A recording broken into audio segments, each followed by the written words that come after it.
Olá amigos, meu nome é Camila e estou mais uma vez aqui na Fraternidade Espírita Candeia de Maria para mais uma reflexão. Hoje refletiremos sobre o bem e o mal sofrer. Mas para iniciar, o que é o sofrimento? A diferença entre dor e sofrimento? O que significa bem e o mal sofrer? Que subsídios o Espiritismo nos oferece para entender esta questão existencial? De que maneira estamos suportando a nossa provação terrena?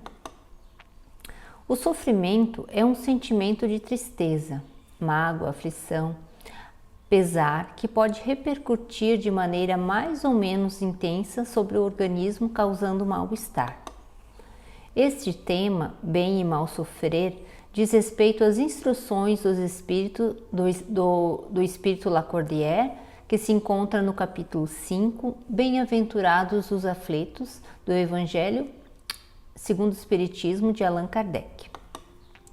Esse capítulo do Evangelho segundo o Espiritismo discorre sobre justiça das aflições, causas atuais das aflições, causas anteriores das aflições, o esquecimento do passado, motivos de resignação, o suicídio é loucura, a felicidade não é neste mundo, entre outros.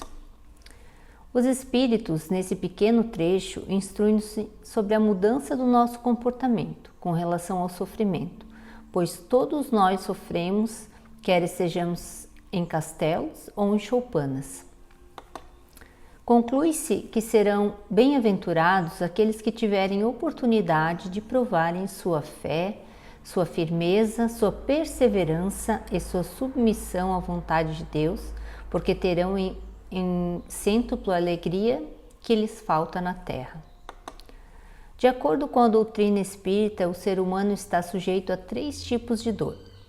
A dor expiação, que refere-se à consequência de uma ação passada, a dor evolução, enquanto na dor expiação somos obrigados a sofrer porque merecemos, nesse ocorre o contrário. Sofremos porque temos o anelo da perfeição, da purificação da nossa alma. Dor auxílio tem sentido corretivo, pois nossos desequilíbrios são tantos que precisamos ficar muitos anos num leito. Diferenças entre dor e sofrimento. A dor é fisiológica, o sofrimento é psicológico. O sofrimento é um conceito mais abrangente e complexo do que a dor. Em se tratando de uma doença, é o sentimento de angústia, vulnerabilidade, perda de controle, ameaça à integridade do eu. Pode existir dor sem sofrimento e sofrimento sem dor. O sofrimento, sendo mais vasto, é existencial. Ele inclui as dimensões psíquicas, psicológicas, sociais e espirituais do ser humano. A dor influi no sofrimento e o sofrimento influi na dor. Sofrimento não é castigo de Deus. A noção de castigo está relacionado à ofensa a Deus. Dependendo do grau da ofensa, o castigo pode ser eterno. Ao ofender a Deus, o crente sofre, com isso a sua vida se torna um vale de lágrimas. O Espiritismo, ao contrário, ensina que todos os nossos sofrimentos estão afeitos à lei da ação e a reação, estudando pormenorizadamente no capítulo Bem-aventurados os aflitos.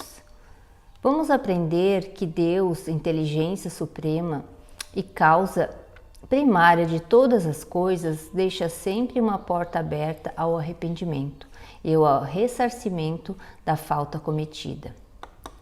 A lei de causa e efeito nos mostra que tudo o que fizemos de errado nesta ou em outras vidas deve ser reparado.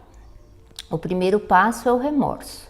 O remorso é um estado da alma que nos faz remoer o que fizemos de errado, mostrando as nossas falhas, os nossos deslizes em relação à lei natural.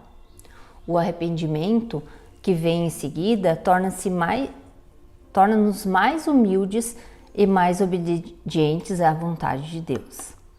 Depois de remoída e arrependida a falta, deve ser reparada, por isso o resgate. O remorso, arrependimento e resgate fecham um ciclo de uma determinada dor, de um determinado sofrimento. Reação não é sempre sofrimento. Geralmente a palavra reação vem impregnada de dor e sofrimento. É empregada como sinônimo de karma, sofrer e resgatar as dívidas do passado. Em realidade, a reação nada mais é do que uma resposta, boa ou má, em razão de nossas ações. Pergunta-se se estamos praticando boas ações, por que aguardar o sofrimento? A teologia dá grande apreço ao sofrimento, sugerindo que deveríamos imitar o Mestre Jesus, que morreu nessas circunstâncias para nos salvar antes da crucificação. Porém, teve que percorrer a Via Crucis. Há uma história sobre a cruz que convém relembrar. O indivíduo tinha recebido a sua cruz e deveria carregá-la montanha acima. Como estava pesada, cortou alguns pedaços. Carregando ao topo da montanha, deveria utilizá-la como ponte para a outra montanha. Conclusão: o comprimento foi insuficiente e teve que voltar para pegar os pedaços que tinha deixado ao longo do caminho. Pode-se entender como uma metáfora de nossa jornada terrestre, que ao caminharmos vamos encontrando dificuldades. Fugindo delas, teremos que voltar em uma nova encarnação para a devida reparação. Um trecho das instruções dos Espíritos. Eles nos dizem: ficai satisfeitos quando Deus vos envia a luta. Esta luta não é o fogo da batalha, mas as amarguras da vida, onde é preciso algumas vezes mais coragem do que num combate sangrento. Porque aquele que ficaria firme diante do inimigo se dobrará sob o constrangimento de uma pena moral. O homem não é recompensado por essa espécie de coragem, mas Deus lhe reserva os louros em um lugar glorioso.